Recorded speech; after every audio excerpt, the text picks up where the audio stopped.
আসসালামু আলাইকুম প্রিয় দর্শকবিন্দু, কী অবস্থা সবার? কেমন আছেন আপনারা সবাই? আশা করছি অনেক অনেক ভালো আছেন। আল্লাহর রহমতে আমরাও ভালো আছি আলহামদুলিল্লাহ।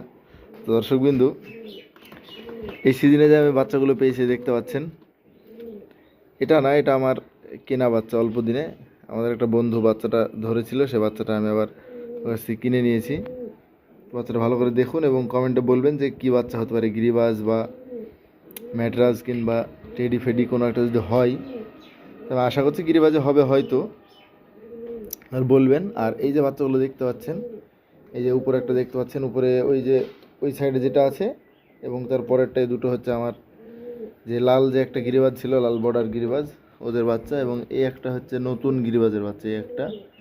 এবং নিচে এই যে একটা দেখতে পাচ্ছেন, মাশাআল্লাহ খুব সুন্দর বাচ্চা হয়েছে একদম। আর ভিতরে যে দেখতে পাচ্ছেন, এখানে দুটো ঘুঘু, তিলা ঘুঘু যেটা বলছে আমাদের দেশীয় তিলা ঘুঘু, তো ঘুঘুর যে বাচ্চাগুলো এক জায়গায় পেয়েছিল আমার দাদা, ওখান থেকে নিয়ে এসেছিল এবং একদম ছোট নিয়ে এসেছিল। মাশাআল্লাহ খুব সুন্দর আছে এখন আপাতত, ছোট হলেও দেখতে ছোট লাগছে। বা ওদের লেজটা দেখতে পাচ্ছেন, আমার এই কবুতরটার পিঠে উঠে যাচ্ছে, এই যে এই কবুতরটার পিঠে পর্যন্ত, এই যে এবার ভালো বুঝতে পারছেন, এই যে। এবং ওদের পাখাগুলো হালকা কাটা আছে, মানে হালকা পুষ মারানোর জন্য একদমই বাচ্চা নিয়ে এসেছিলাম। তারপরেও বাই চান্স উড়ে পালিয়ে যায়, বা এখন পালিয়ে গেলে হয়তো বিড়াল টিড়ালে ধরে খেয়ে নিতে পারে, সেই জন্য আমার এখানে আছে। এই যে হাঁটাচলা করে, খুব আনন্দ করে ওরাও, খাবার দাবার খায় এখানে, এদের সঙ্গেই খাবার দাবার খায়।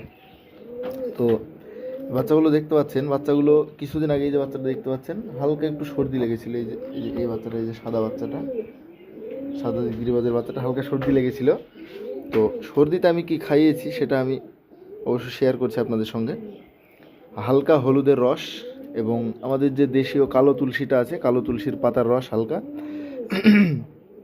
এবং হচ্ছে আপনার মধু, 3-4 টোপ মতো মধু, আর তুলসীর পাতার রস এবং হলুদের রস। হলুদের রস প্রত্যেকটা রোগের ক্ষেত্রে কাজে লাগে, আপনারা সকলেই জানেন, অবশ্যই ভালো ঔষধ। তো সর্দি, কাশি, জ্বর এগুলো হলে প্রাথমিক চিকিৎসা আপনারা করবেন, সেটা হচ্ছে তুলসী পাতার রস এবং হলুদের রস বা মধু, এই 3টে জিনিস একসঙ্গে মিক্সচার করে হালকা করে 3-4 ml বা 5 ml একটা সিরিজে ভরবেন, ভরে। তো এই যে আমার হাতে যে সিরিজটা দেখতে পাচ্ছেন, সিরিজটা হচ্ছে আপনার 5 ml এর সিরিজ, কিন্তু 1, 2, 3, 4, 5, তো আমি এই সিরিজে করে প্রতিদিন সব কিছু খাওয়াই, ঔষধ কিংবা যেগুলো বললাম।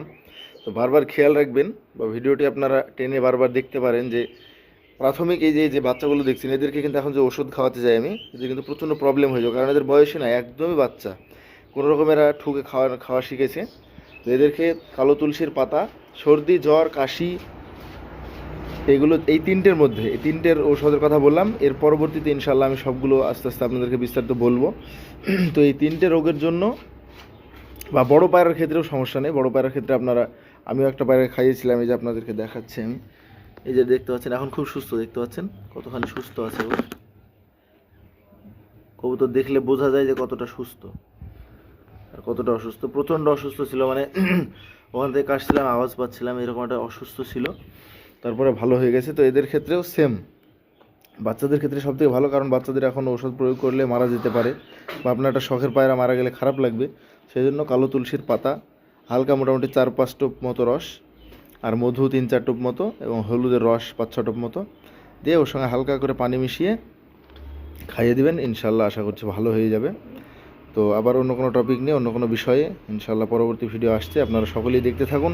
এবং আমি এতদিন যে চ্যানেলটাতে ভিডিও ছাড়িনি, তার কারণ হচ্ছে আমি বাড়িতে ছিলাম না, একটা বিশেষ কাজে বাইরে ছিলাম, এখনও থাকছি বাইরেই, কিন্তু ভিডিও ইনশাল্লাহ প্রতিনিয়ত দেওয়ার চেষ্টা করব। যেটুকু দিব ইনশাল্লাহ আপনাদের খুব উপকার আসবে, যে ভিডিওগুলো দিব। তো সকলেই চ্যানেলটি সাবস্ক্রাইব করে পাশে থাকবেন এবং চ্যানেলটি দেখবেন সবাই। এই প্রত্যাশা ভিডিওটি শেষ করছি। আসসালামু আলাইকুম ওয়া রাহমাতুল্লাহ।